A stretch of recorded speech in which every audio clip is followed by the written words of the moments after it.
This is the service delivery input page for the C4p vaccination costing tool.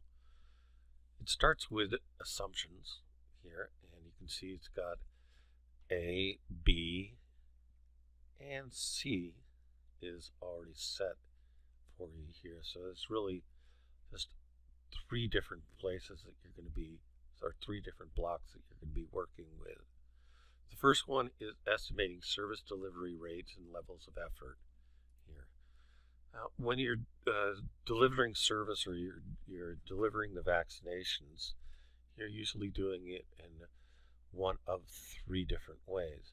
One is through your health facility, two is through a school visit, and three is through another outreach visit or outreach activity. We also call it community outreach activity. So what we're doing here is we're trying to estimate what resources we're going to need, or what resources we're actually going to put in to getting these services delivered in these three ways. The first thing that we look at then is about, on average, how many vaccinators are we going to have per health facility offering vaccinations. This can be 1, 2, 3, or 4. This is helpful for you to be checking on the capacity, basically, of your health facilities. The second thing here is the number of vaccinators that you're going to be having per school visit. And that's going to be important because the number of vaccinations that you give in a school visit is going to depend to a great extent on the number of vaccinators that you have. The third thing that you're going to want to say is if you're having teachers assisting you on a school visit, you should let us know here how many there are going to be, because we're also going to be asking later on, are these teachers getting any compensation for, like an assistance fee or some kind of allowance for the activity? And if so, we want to know how many teachers are going to be getting that. Here you look at the number of vaccinators per other outreach activity. That would be not a school visit, but any other community outreach activity. How many are you going to deploy for each one of those activities? Here we look at the average number of people who are going to be vaccinated in a school visit. This is what your assumption is about how many people do you think you can vaccinate, or how many vaccinations can you give out during a school visit. Same for an outreach visit. And we're going to be using the reality check for you to be able to adjust this later on. You're also going to be looking at the duration. That is, how many minutes does it take to vaccinate the average person for HPV in a health facility? How many minutes does it take during a school visit to vaccinate a person? And how many for during an outreach activity? You can see that during a school visit in this particular instance, it's a little less than that at a health facility, also less than an outreach activity. And the assumption there is that it's going to be more of a production line where you're going to have kids lined up, and then you're going to be able to have them go through a line where it's going to be faster to vaccinate them all. The next thing you're going to want to look at is what's the average length in days per school visit. And that can be half a day, or it can be a day, or it can be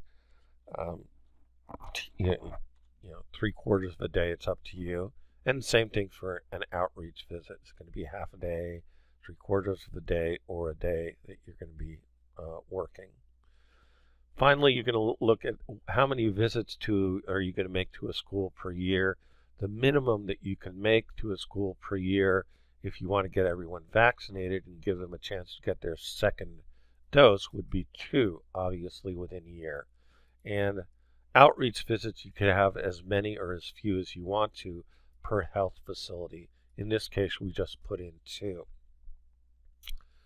Up in this block here, you want to look at the number of average number of working days per month per vaccinator. That's usually 20 in a month. The number of hours per working day for a vaccinator, which usually is about 8, and the number of minutes per working hour. And that can sometimes be 50, it can sometimes be 60, depending upon your situation.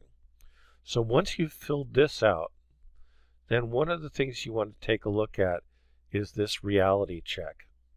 And that is, based on here, the number of vaccinators that you have, the number of minutes per vaccination, and the number of minutes per session here, this is what your vaccination capacity is. Here it's 80, here it's 96 according to this, right? And then here it'll say this is the assumed number of people that you're vaccinating, and this is what you put in here and here. And then it'll tell you if you're over or under capacity. So let's say I just say, all right, what if I decide to put 2 persons per school visit, right? Okay.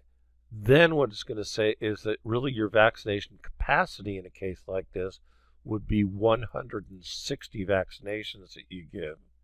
And so it's suggesting here that you might want to just change this here to 160, okay, so that you're having more real expectations.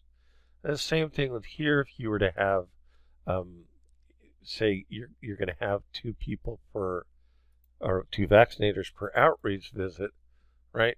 Then it's going to say actually what you're expecting. You're saying 112 then, and then you can say, well, you can look at that and say, do I really think that I'm going to attract up to 192 people for during an outreach visit here?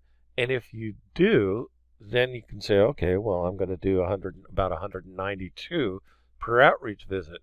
But if you know that when you have an outreach session, usually you only attract maybe 80 people, right? So you only get 80. Then this is telling you you might want to adjust the number of people you're sending out on your outreach visit here. Similarly, with the school, here you have a vaccination capacity of 160.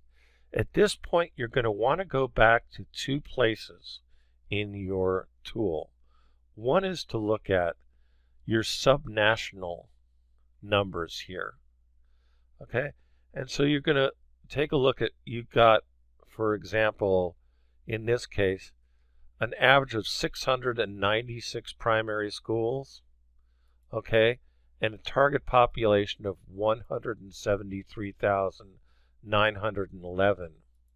Now, what I'd like to know is, if you look at this and you go, how many students are there on average per school if you divide the target population by the number of primary schools?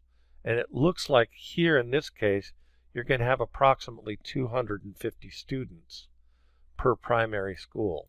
Now, of course, it's going to be different for each primary school, but if you look at that 250, it means that you have an opportunity there to vaccinate, or you're going to have a demand for, assuming as many as 250 vaccinations here.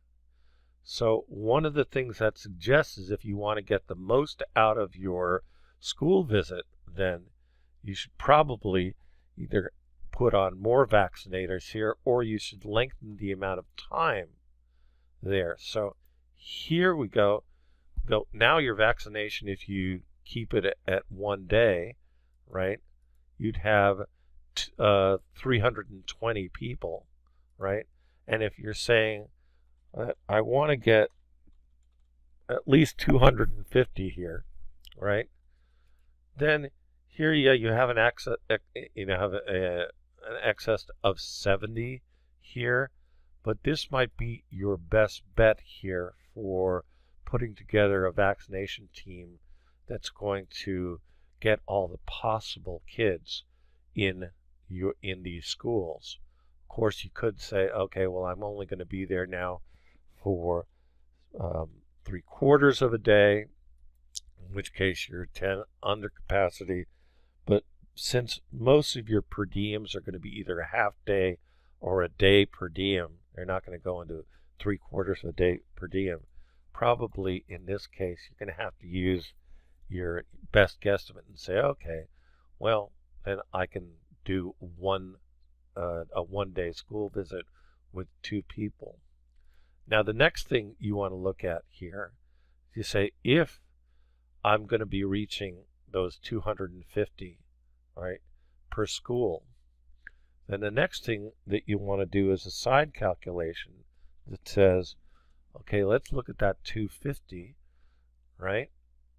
And if we do that, 250, and we're going to go to all of the schools, which you go back here to the subnational, and you say, I'm going to go to all 696 schools, right? And, okay, then you're going to say, okay, well then I will have vaccinated 174,000, basically, students, right? And then if you look at this and you say, okay, well, 174,000 students, that's pretty darn good. That means that when I go back to my strategy here, and I look and I say, here I've said, I'm only going to be delivering 15% through schools here. Really, if you look at that, that's going to make this, like, it's going to be really, you're saying that I'm going to be reaching, you're really underestimating the number that you're going to be reaching in the schools. And really, if you look at this, you've got 173,911 in school here, and what you're saying right here, 173,911, you're saying that, wow, I can actually reach that whole group of people if I do this kind of resource, if I devote this amount of resources to it. So in that case, what you would want to look at, you'd say, well, 173,000. So this, just looking at this, go this divided by this, really, you're saying, wow, I can really reach 77% of my target population through the school that way. Then I would look and I go, okay, in that case, I'm going to say 77% there, and I'm going to say 18% through the clinic. Or what if I do, if I do that, then this is what I really assume my strategy can be, if I'm assuming that I'm going to be doing this kind of, I'm going to be putting this amount of resources into my school activities. So that's where, when you get into the planning and costing, you really want to not just fill out this service delivery part here, but you want to check it against your strategic assumptions, and also do some reality checks about the number of primary schools and the estimated target population, and also your reality checks here.